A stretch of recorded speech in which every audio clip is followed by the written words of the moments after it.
John William Polidori. El vampiro. Primera parte.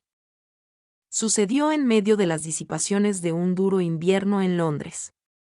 Apareció en diversas fiestas de los personajes más importantes de la vida nocturna y diurna de la capital inglesa, un noble, más notable por sus peculiaridades que por su rango. Miraba a su alrededor como si no participara de las diversiones generales. Aparentemente, solo atraían su atención las risas de los demás, como si pudiera callarlas a su voluntad y amedrentar aquellos pechos donde reinaba la alegría y la despreocupación. Los que experimentaban esta sensación de temor no sabían explicar cuál era su causa. Algunos la atribuían a la mirada gris y fija, que penetraba hasta lo más hondo de una conciencia, hasta lo más profundo de un corazón. Aunque lo cierto era que la mirada solo recaía sobre una mejilla con un rayo de plomo que pesaba sobre la piel que no lograba atravesar. Sus rarezas provocaban una serie de invitaciones a las principales mansiones de la capital. Todos deseaban verle, y quienes se hallaban acostumbrados a la excitación violenta y experimentaban el peso del ennui, estaban sumamente contentos de tener algo ante ellos capaz de atraer su atención de manera intensa.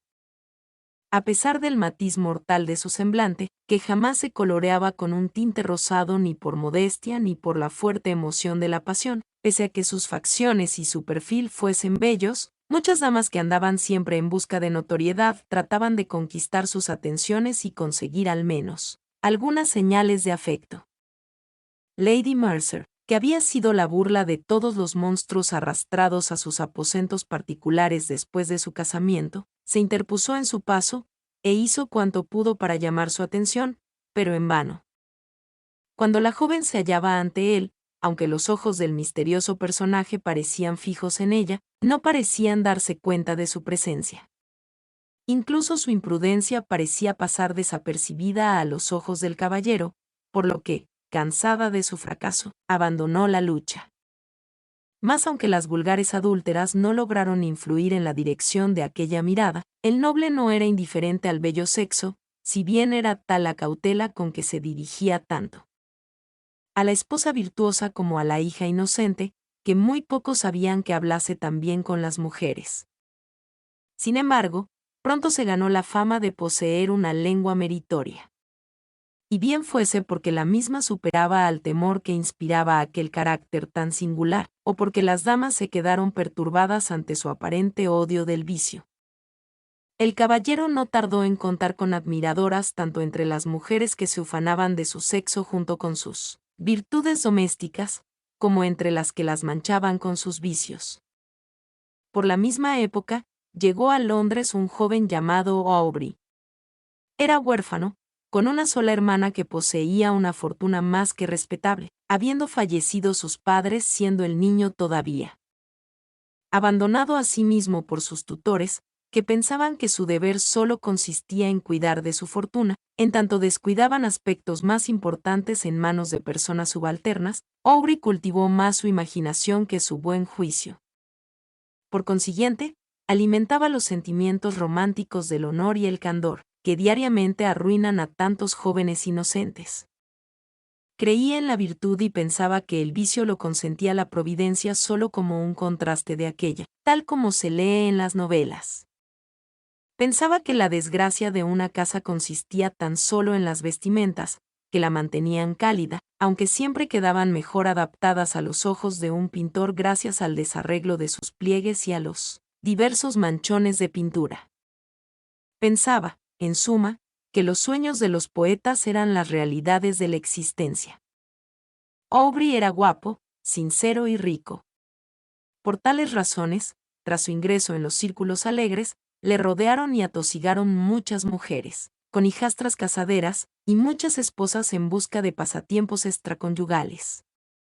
Las hijas y las esposas infieles pronto opinaron que era un joven de gran talento, gracias a sus brillantes ojos y a sus sensuales labios.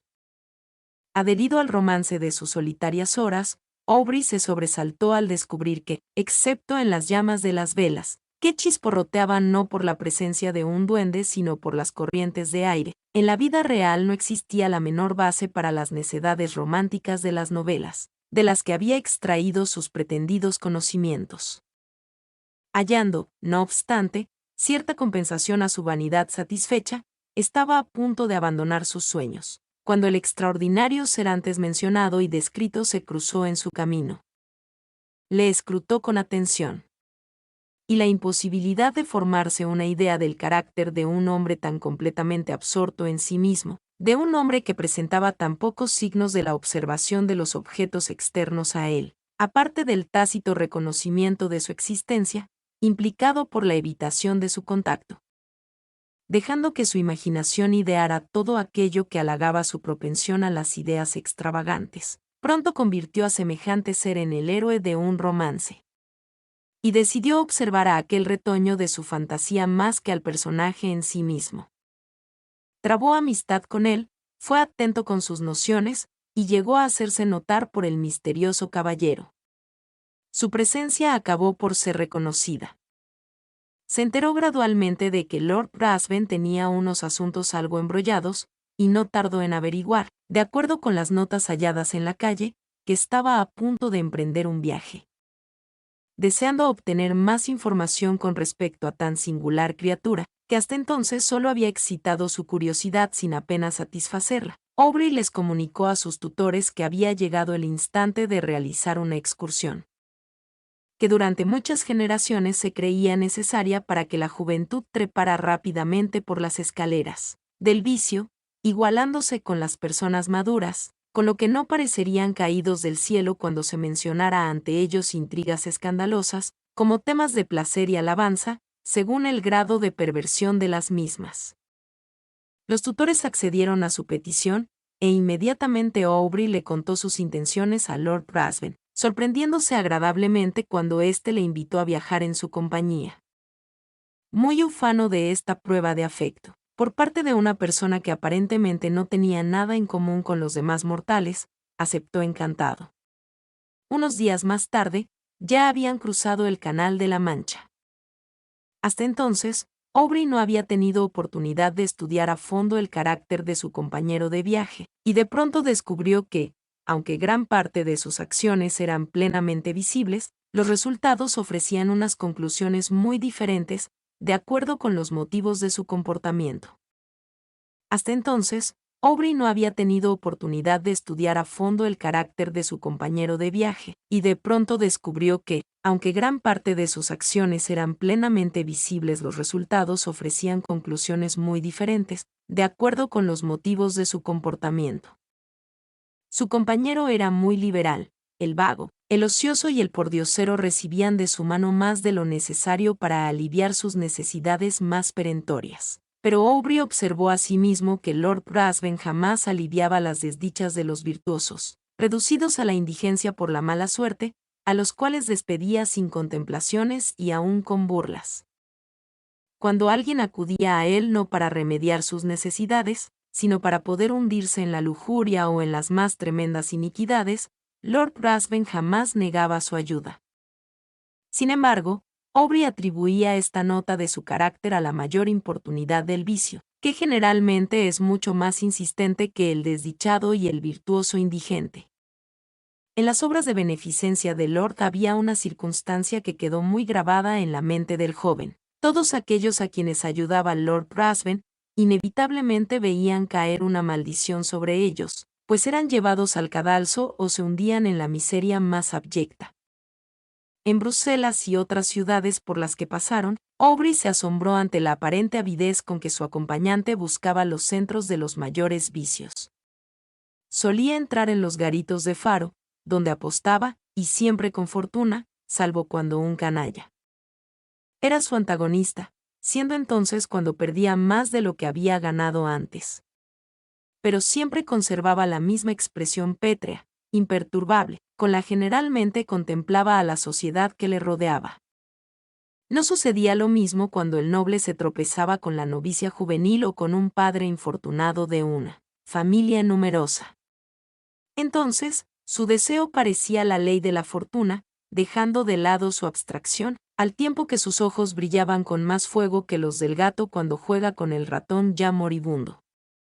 En todas las ciudades dejaba a la florida juventud asistente a los círculos por él frecuentados, echando maldiciones, en la soledad de una fortaleza del destino que la había arrastrado hacia él, al alcance de aquel mortal enemigo. Asimismo, muchos padres sentábanse coléricos en medio de sus hambrientos hijos, sin un solo penique de su anterior fortuna, sin lo necesario siquiera para satisfacer sus más acuciantes necesidades. Sin embargo, cuanto ganaba en las mesas de juego, lo perdía inmediatamente, tras haber esquilmado algunas grandes fortunas de personas inocentes. Este podía ser el resultado de cierto grado de conocimiento capaz de combatir la destreza de los más experimentados. Aubrey deseaba a menudo decirle todo esto a su amigo, suplicarle que abandonase esta caridad y estos placeres que causaban la ruina de todo el mundo, sin producirle a él beneficio alguno. Pero demoraba esta súplica, porque un día y otro esperaba que su amigo le diera una oportunidad de poder hablarle con franqueza y sinceridad. Cosa que nunca ocurrió. Lord Ruthven, en su carruaje, y en medio de la naturaleza más lujuriosa y salvaje, siempre era el mismo. Sus ojos hablaban menos que sus labios. Y aunque Aubrey se hallaba tan cerca del objeto de su curiosidad, no obtenía mayor satisfacción de este hecho que la de la constante exaltación del vano deseo de desentrañar aquel misterio que a su excitada imaginación empezaba a asumir las proporciones de algo sobrenatural.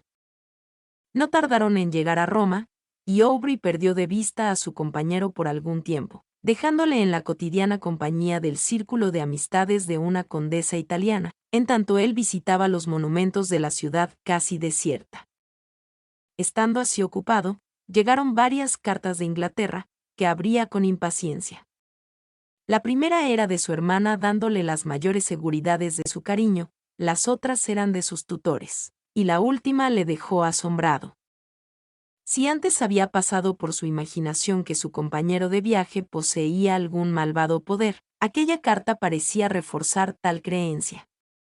Sus tutores insistían en que abandonase inmediatamente a su amigo, urgiéndole a ello en vista de la maldad de tal personaje, a causa de sus casi irresistibles poderes de seducción, que tornaban sumamente peligrosos sus hábitos para con la sociedad en general. Habían descubierto que su desdén hacia las adúlteras no tenía su origen en el odio a ellas, sino que había requerido, para aumentar su satisfacción personal, que las víctimas, los compañeros de la culpa, fuesen arrojadas desde el pináculo de la virtud inmaculada a los más hondos abismos de la infamia y la degradación. En resumen, que todas aquellas damas a las que había buscado, aparentemente por sus virtudes, habíanse quitado la máscara desde la partida de Lord Ruthven, y no sentían ya el menor escrúpulo en exponer toda la deformidad de sus vicios a la contemplación pública. Aubrey decidió al punto separarse de un personaje que todavía no le había mostrado ni un solo punto brillante en donde posar la mirada. Resolvió inventar un pretexto plausible para abandonarle, proponiéndose, mientras tanto, continuar vigilándole estrechamente y no dejar pasar la menor circunstancia acusatoria. De este modo, penetró en el mismo círculo de amistades que Lord Ruthven, y no tardó en darse cuenta de que su amigo estaba dedicado a ocuparse de la inexperiencia de la hija de la dama cuya mansión frecuentaba más a menudo. En Italia, es muy raro que una mujer soltera frecuente los círculos sociales, por lo que Lord Ruthven se veía obligado a llevar adelante sus planes en secreto. Pero la mirada de Aubrey le siguió en todas sus tortuosidades, y pronto averiguó que la pareja había concertado una cita que sin duda iba a causar la ruina de una chica inocente, poco reflexiva. Sin pérdida de tiempo, se presentó en el apartamento de su amigo, y bruscamente le preguntó cuáles eran sus intenciones con respecto a la joven, manifestándole al propio tiempo que estaba enterado de su cita para aquella misma noche. Lord Ruthven contestó que sus intenciones eran las que podían suponerse en semejante menester. Y al ser interrogado respecto a si pensaba casarse con la muchacha, se echó a reír. Aubrey se marchó, e inmediatamente redactó una nota alegando que desde aquel momento renunciaba a acompañar a Lord Ruthven durante el resto del viaje. Luego le pidió a su sirviente que buscase otro apartamento, y fue a visitar a la madre de la joven, a la que informó de cuánto sabía, no solo respecto a su hija, sino también al carácter de Lord Ruthven. La cita quedó cancelada.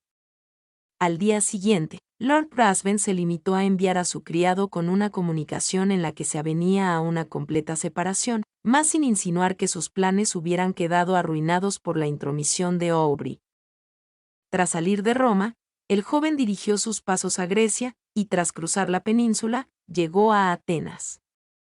Allí fijó su residencia en casa de un griego, no tardando en hallarse sumamente ocupado en buscar las pruebas de la antigua gloria en unos monumentos que, avergonzados al parecer de ser testigos mudos de las hazañas de los hombres que antes fueron libres para convertirse después en esclavos, se hallaban escondidos debajo del polvo o de intrincados líquenes.